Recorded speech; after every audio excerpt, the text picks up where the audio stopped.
Hello learners, welcome back to our channel remarkable studies. आज की video है part 45 हमारे कैश फ्लो स्टेटमेंट चैप्टर का। आज की इस वीडियो में हम सॉल्व करेंगे क्वेश्चन नंबर 32 एक्सरसाइज का टीएस गढ़वाल बुक का कैश फ्लो स्टेटमेंट चैप्टर का क्वेश्चन नंबर 32। चलिए स्टार्ट करते हैं। सबसे पहले क्वेश्चन में हमें बताया गया है calculate cash flow from financing activities. हमने cash flow from financing activities को जो है वो कैलकुलेट करना है।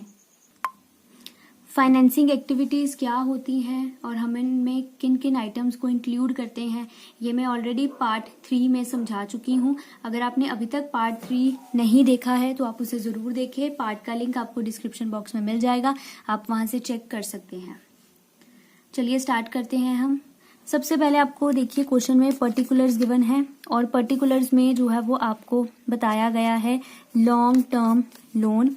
आपको ओपनिंग और क्लोजिंग बैलेंसेस जो है वो क्वेश्चन में गिवन है। उसके बाद आपको एडिशनल इन्फॉर्मेशन में बताया गया है during the year company repaid a loan of rupees 1 lakh. Company ने 1 लाख का जो लोन है उसे रीपे कर दिया है। आपको यहाँ से कैलकुलेट करना है cash flow from financing activities को। सबसे पहले तो आप हमेशा याद रखिए, जब भी आपको किसी भी आइटम से रिलेटेड कोई भी एडिशनल इंफॉर्मेशन गिवन हो या आपको कोई भी एडजस्टमेंट गिवन हो तो आपको उसका अकाउंट जो है वो आपको वर्किंग नोट्स में जरूर बनाना है, आपको जरूर बनाना पड़ेगा। अगर आप अकाउंट बनाकर क्वेश्चन सॉल्व करेंगे तो क्वेश्चन गलत होने के चांसेस जो है वो बहुत ही कम हो जाएंगे। तो याद रखें, जब भी आपको एडिशनल इंफॉर्मेशन किसी भी आइटम से रिलेटेड गिवन है तो आपको उस आइटम का वर्किंग नोट में अकाउंट जो है वो जरूर बनाना ही पड़ेगा। तो यहाँ पर आप देख सकते हैं हमें लॉन्ग टर्म लोन क्वेश्चन में गिवन है और आपको साथ में एडजस्टमेंट बताई गई है कि हमने लोन जो है वो रीपे कर दिया है। तो इट मीन्स हमें यहाँ पर जो है वो पहले अकाउंट प्रिपेयर करना पड़ेगा अपने वर्किंग नोट्स में। अब चलिए इसका हम अकाउंट प्रिपेयर करते हैं। इसे हम नंबर दे देते हैं नंबर 1। हम यहाँ पर अकाउंट प्रिपेयर कर रहे हैं लॉन्ग टर्म लोन का। लोन जो होता है वो हमारी एक तरह की लाइबिलिटी होता है, ठीक है। और हमें पता है कि जितनी भी हमारी लाइबिलिटीज होती हैं या फिर जिन भी आइटम्स को हम लाइबिलिटी साइड पर मेंशन करते हैं उन सभी का जो है वो क्रेडिट बैलेंस होता है। इट मीन्स जो ये लॉन्ग टर्म लोन है ये क्रेडिट साइड से जो है वो स्टार्ट होगा।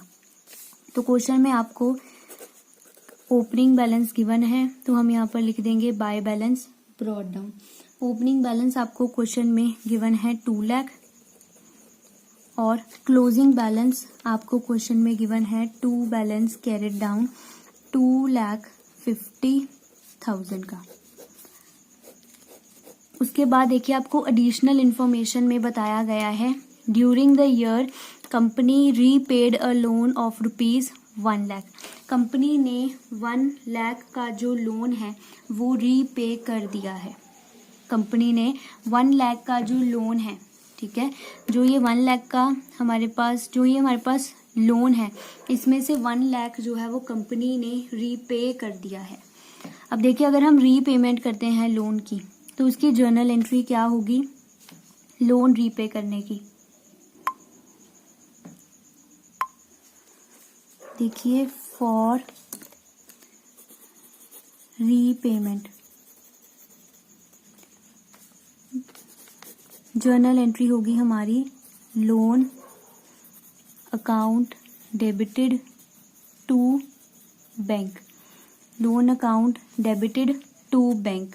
हमारी लाइबिलिटी डिक्रीज हो रही है क्योंकि हम लोन वापस कर रहे हैं। तो जब भी हमारी लाइबिलिटीज डिक्रीज होती हैं तो हम उन्हें डेबिट करते हैं, ठीक है। रीपेमेंट करने से क्या होगा, हमारा जो बैंक बैलेंस है वो कम हो जाएगा क्योंकि हम बैंक से पेमेंट कर रहे हैं तो बैंक जो है वो डिक्रीज हो जाएगा। और जब भी हमारा एसेट डिक्रीज होता है तो हम उसे जो है वो क्रेडिट करते हैं। तो हमारी एंट्री आ जाएगी लोन डेबिट टू बैंक। अगर मैं इस जर्नल एंट्री को पोस्ट करूं लोन के अकाउंट में तो हम उसे यहाँ डेबिट साइड पर जो है वो पोस्ट करेंगे लोन अकाउंट टू बैंक। तो यहाँ आ जाएगा टू बैंक, ठीक है। साथ में आप ब्रैकेट में लिख दें रीपेमेंट ऑफ लोन।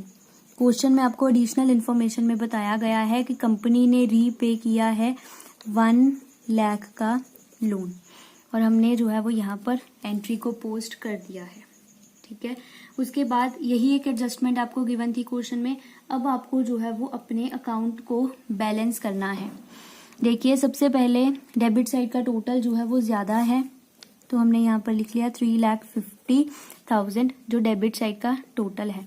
उसके बाद हमने चेक किया कि क्रेडिट साइड पर जो है वो 1,50,000 का जो है वो बैलेंस बच रहा है। अब पॉइंट आता है कि हम जो ये हमारे पास 1,50,000 बचा है, हम इसे यहाँ पर किस नेम से जो है वो मेंशन करेंगे। हम इसे यहाँ पर मेंशन करेंगे बाय बैंक के नेम से।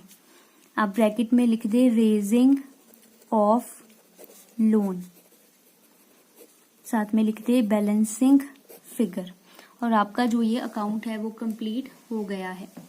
हमने यहाँ पर रेजिंग ऑफ लोन इसलिए लिखा है क्योंकि अगर हमने ड्यूरिंग द ईयर कुछ लोन की अमाउंट को रीपे कर दिया है, साथ ही में हमने जो है वो कुछ अमाउंट का नया लोन जो है वो अपना रेज भी कर लिया है।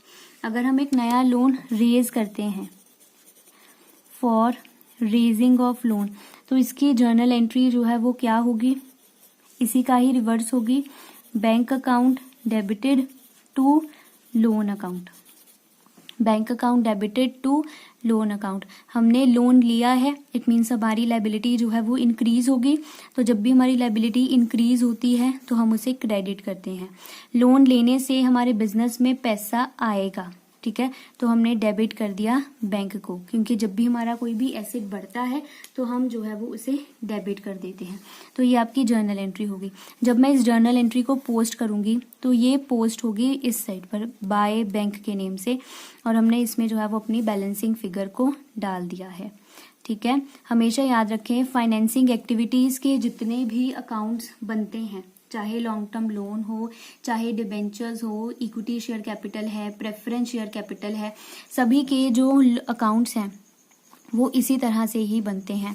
सबसे पहले आपको बैलेंसेस लिखने हैं, ओपनिंग बैलेंस और क्लोजिंग बैलेंस। उसके बाद अगर तो आपको कोई एडजस्टमेंट क्वेश्चन में गिवन है, ठीक है, तो आप उसे सबसे पहले डाल दीजिए। या तो क्वेश्चन में एडजस्टमेंट होगी लोन रीपे करने की, या एडजस्टमेंट होगी लोन रेज करने की। तो आप एडजस्टमेंट डालने के बाद जिस साइड आपका डिफरेंस बचता है उधर आप लिख दे टू बैंक या फिर बाय बैंक। हमने कुछ लोन की अमाउंट को रीपे भी कर दिया है, और हमने कुछ लोन की अमाउंट जो है वो नई रेज भी कर ली है। यही मैक्सिमम 4 पॉइंट्स हैं जो हमेशा फाइनेंसिंग एक्टिविटीज़ के अकाउंट्स में जो हम मेंशन करते हैं। इनके अलावा हार्डली कोई और आइटम होती है जो हम यहाँ पर मेंशन करते हैं। तो आप हमेशा ध्यान रखें, फाइनेंसिंग एक्टिविटीज़ के जो अकाउंट्स हैं वो हम किस तरह से प्रिपेयर करते हैं। अब चलिए आगे चलते हैं। ये हमने वर्किंग नोट कंप्लीट कर लिया है। हमें एक ही पर्टिकुलर गिवन था क्वेश्चन में, जिससे रिलेटेड हमने अकाउंट जो है वो प्रिपेयर कर लिया है। अब हमने प्रिपेयर करना है फाइनेंसिंग एक्टिविटीज़ को। ठीक है। अब फाइनेंसिंग एक्टिविटीज़ में जैसे हमारे पास यही एक अमाउंट थी, यही एक हमारे पास अकाउंट था बनाने के लिए, यही एक आइटम थी। तो अकाउंट में अब जहाँ पर टू बैंक या बाय बैंक आया होगा, ठीक है, उसे हम जो है वो यहाँ पर मेंशन करेंगे cash flow from in financing activities में। जैसे देखिए, जो हमने यहाँ पर लिखा है टू बैंक हमने लिखा है रीपेमेंट के लिए। हमने 1 लाख की जो है वो रीपेमेंट कर दी है, तो मैंने यहाँ पर लिख दिया रीपेमेंट ऑफ लोन। साथ में मेंशन कर दीजिए वर्किंग नोट नंबर 1। अब देखिए, हमने 1 लाख की जो है वो रीपेमेंट करी है। रीपेमेंट करने से क्या होगा, हमारा कैश का इनफ्लो होगा या आउटफ्लो? हमारे कैश का आउटफ्लो होगा, क्योंकि हम पेमेंट कर रहे हैं। ठीक है, पेमेंट करने से पैसा हमारे बिजनेस में से बाहर जा रहा है, तो इट मीन्स यहाँ पर आउटफ्लो हो रहा है। तो मैंने यहाँ पर लिख दिया 1 लाख। उसके बाद हमने एक अकाउंट में लिखा है by bank. By bank means raising of loan. हमने एक नया लोन रेज भी किया है, तो मैं यहाँ पर लिख दूंगी रेजिंग ऑफ लोन। इसके साथ भी मेंशन कर दीजिए working note number 1। Raising of loan में हमने अमाउंट डाली है 1,50,000 की, ठीक है। तो मैंने यहाँ पर लिख दिया 1,50,000। आउटफ्लो रहा है तो पेमेंट के साथ हम यहाँ पर नेगेटिव साइन का यूज करेंगे, ब्रैकेट्स में लिखेंगे। Raising of loan, loan raise करने से हमारे कैश का इनफ्लो होगा या आउटफ्लो? इनफ्लो होगा, क्योंकि हमारे बिजनेस में जो पैसा है वो आ रहा है। Raising of loan, loan raise करेंगे तो हमारे पास पैसा आएगा। तो मैंने जो है वो इसे यहाँ पर पॉजिटिव में लिखा है। तो यहाँ पर यही दो अमाउंट्स पता लगी हमें हमारे इस अकाउंट से, तो यही दो लिखनी है हमें यहाँ पर। और अब आपको इन्हें प्लस माइनस करके जो है वो फाइनल अमाउंट यहाँ बाहर लिखनी है। 1,50,000 माइनस 1,00,000, ये हमारे पास आएगा 50,000 पॉजिटिव का। पॉजिटिव की अमाउंट है तो आपको जो है वो यहाँ पर लिखना है cash flow from financing activities. अगर ये 50,000 हमारा नेगेटिव में आता तो हमने इसे लिखना था cash used in financing activities. और आपका जो ये क्वेश्चन है ये सॉल्व हो गया है। फाइनेंसिंग एक्टिविटीज को सॉल्व करना सबसे इजी होता है कैश फ्लो स्टेटमेंट चैप्टर में, क्योंकि इनसे रिलेटेड एडजस्टमेंट जो है वो ज़्यादा कुछ क्वेश्चन में पूछी नहीं जाती है। तो हार्डली 2-3 मिनट्स लगते हैं फाइनेंसिंग एक्टिविटीज़ को सॉल्व करने में। तो आप हमेशा ध्यान रखें कि आपको अकाउंट्स जो है वो किस तरह से बनाने हैं। सबसे पहले आपको बैलेंसेस को नोट डाउन करना है, उसके बाद टू बैंक या बाय बैंक, सिर्फ यही दो और चीज़ें हैं जो इस अकाउंट में जो है वो आएंगी। आई होप लर्नर्स आपको अब जो ये क्वेश्चन है ये अच्छे से समझ लग गया होगा कि हम फाइनेंसिंग एक्टिविटीज़ को जो है वो किस तरह से सॉल्व करते हैं। अगर आपको अभी भी कोई डाउट है अकाउंट से रिलेटेड या फिर इस क्वेश्चन से रिलेटेड कोई टॉपिक क्लियर नहीं है तो आप मुझे कमेंट सेक्शन में ज़रूर बताएं। मैं पूरी कोशिश करूंगी कि आपकी जो क्वेरी है उसे जल्दी से जल्दी जो है वो दूर कर पाऊँ। अगर आपको वीडियो अच्छी लगे तो वीडियो को लाइक ज़रूर कीजिए, शेयर ज़रूर करें और मुझे कमेंट सेक्शन में ज़रूर बताएं आपको ये वीडियो कैसी लगी। Thank you.